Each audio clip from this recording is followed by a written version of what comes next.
Hey, what's up? This is Ricardo at Parts People, and in this video, we'll outline the steps for completing a part replacement on your Dell PC. Visit our website and use this coupon for a 5% off discount.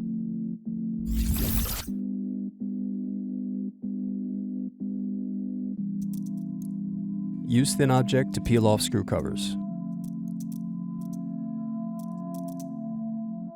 Now unscrew and remove base cover.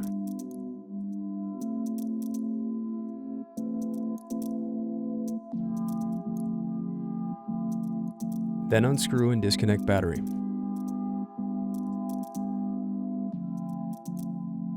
Now use a flat object to separate and remove back cover. Then disconnect and remove Digitizer circuit board.